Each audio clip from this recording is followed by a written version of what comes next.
ప్రభునందు ప్రియమైనటువంటి ప్రియదేవుని సంగమా, మన ప్రభును రక్షకుడైన యేసుక్రీస్తు పరిశుద్ధ నామంలో మీ అందరికీ కూడా శుభాలు వందనాలు తెలియచేస్తూ ఉన్నాను. దేవుడు మిమ్మను మీ కుటుంబాలను దీవించునుగాక. గడిచిన కాలమంతా దేవుడు మనకు తోడుగా ఉండి క్షేమాన్నిచ్చి తిరిగి మరొక పర్యాయము ప్రభు నామంలో బలపరచబడటానికి దేవుడిచ్చిన ఈ ఉదయకాలపు ధ్యానాన్ని బట్టి దేవాతి దేవునికి స్తుతులు చెల్లిస్తూ ఉన్నాను. దేవుని యొక్క కృప అత్యధికంగా మనకు తోడుగా ఉండి బలపరచునుగాక. ప్రియా దేవుని సేవకునిగా ఈ మాటలు మీకు తెలియచేయటానికి ఎంతో ఇష్టపడుతూ ఉన్నాను.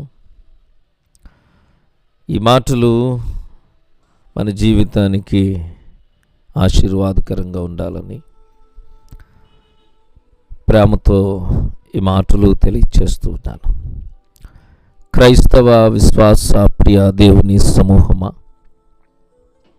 దేవుడు మనకిచ్చిన గొప్ప భాగ్యము, మనము దేవుని ఆలయముగా మార్చబడతామని అపొస్తలుడైన పౌలు గారు, మీరు దేవుని ఆలయమై ఉన్నారనియు దేవుని ఆత్మ మీలో నివసించుచున్నదనియు మీరు ఎరుగరా అని కొరింథీ సంఘానికి లేఖనాలు రాస్తూ తెలియచేశారు. నీ దేహము దేవుని ఆలయమే. ప్రభునందు ప్రియులరా, చూడండి, మనుషులు ఎంతో ఇష్టపడి కొన్ని వస్తువులు కొనుక్కుంటారు. ఎంతో ఇష్టపడి లక్షలు ఖర్చు పెట్టి వాహనాన్ని కొనుక్కుంటారు.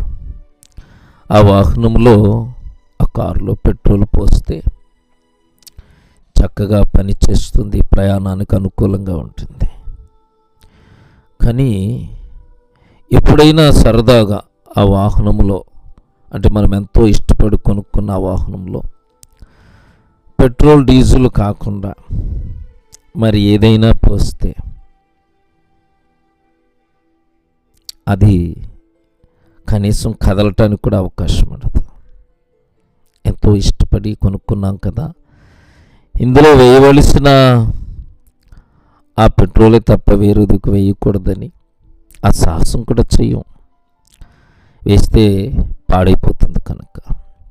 లక్షలు పెట్టి కొనుక్కున్న వాహనం పాడైపోవడానికి మనం ఇష్టపడలేదే. మరి అలాంటిది ఎన్ని కోట్లు పెట్టినా కొనలేని నీ శరీరం గురించి, నీ దేహం గురించిన సంగతి ఏమిటి? దేవుని వాక్యము సెలవిస్తుంది, మీరు దేవుని ఆలయమై ఉన్నారనియు దేవుని ఆత్మ మీలో నివసించుచున్నదని మీరు ఎరగరా. మన దేవుడు ఆత్మ గనుక మనము ఆత్మీయులము కనుక మనలో ఆత్మఫలమైన ప్రేమ, సంతోషము, సమాధానము, దీర్ఘశాంతము, దయాళత్వము, మంచితనము, విశ్వాసము, సాత్వికము, ఆశానిగ్రహము అనే ఫలమే కనిపించాలి. అంతేకాని పౌలు గలంతీ సంఘానికి రాస్తూ 5వ అధ్యాయం 22లో అంటాడు, శరీర సంబంధమైన జారత్వము, అపవిత్రత, కాముకత్వము, విగ్రహారాధన, అభిచారము, ద్వేషములు, కలహములు, మత్సరములు, క్రోధములు, కక్షలు, భేదములు, విమతములు, అసూయలు, మత్తతులు, అల్లరితో కూడిన ఆటపాట్లు కనిపించకూడదు. ప్రభు వాక్యము సెలవిస్తుంది, ఇటు వాటిని చేయవారు దేవుని రాజ్యమును చెరరు అని. తెలియచేయబడిన శరీర క్రియలు దేవుని ఆలయమని నీ దేహములో కనిపిస్తే ప్రభునందు ప్రియులారా, పరీక్షించుకోవాలి. ఇది దేవుని ఆలయముగా మాత్రమే ఉండాలని కోరుకో. అందులో దేవుడు నిర్ణయించిన వాటినే ఉండాలని కోరుకో. శరీర క్రియలకు నీవు చోటిస్తున్నట్లయితే దేవుడు నీ మీద కళ్ళెర్ర చేసి నిన్ను శిక్షించకముందే జాగ్రత్త పడు. దేవుని ఆలయమైన మన దేహాన్ని పనికిమాలిన వాటితో నింపకుండా పరిశుద్ధంగా ఉంచుకోవాలి. దేవుని వాక్యం సెలవిస్తుంది, కొరింథీయులకు రాసిన మొదటి పత్రిక 3వ అధ్యాయం 17వ వచనంలో, ఎవడైనను దేవుని ఆలయమును పాడు చేసిన ఎడల దేవుడు వానిని పాడు చేయను. ఎవడైనను దేవుని ఆలయము, నీ దేహము నీవు పాడు చేసుకునే అధికారం లేదు. ఏ పాప బానిసత్వానికి, ఏ చెడు అలవాట్లకు, చెడు కార్యాలకు ఈ దేహమును పాడు చేసేకు ఇది దేవుని ఆలయము అని మనము జ్ఞాపకం చేసుకుందాం. ఎవడైనను దేవుని ఆలయమును పాడు చేసిన ఎడల దేవుడు వానిని పాడు చేయను. ఎవడైనను దేవుని ఆలయమును బాగు చేసిన ఎడల దేవుడు వానిని బాగు చేసి బలపరచును. ఎంత గొప్ప ధన్యత ప్రియులరా! ఈ దేహము దేవునికి సమర్పించుకుందాం, ఆయన ఆలయముగా నడిపించుకుందాం. ఆయన ఆలయములో ప్రభుకి ఎలాగైతే ఆరాధన, స్తుతి, ఘనత జరుగుతుందో నీ దేహమనే ఆలయము కూడా ఆయన పరిశుద్ధ నామానికి ఘనతగా, స్తుతి కలుగు రీతిగా ఆయనకు మహిమకరంగా ఉంచు. దేవుడు నిన్ను బలపరిచి అనేకులకు దీవెనకరంగా నిన్ను బలపరుస్తాడు. దేవుడు నిన్ను, నీ కుటుంబాన్ని దీవించి బలపరచునుగాక. ఆమేన్. ప్రార్థన చేసుకుందాం.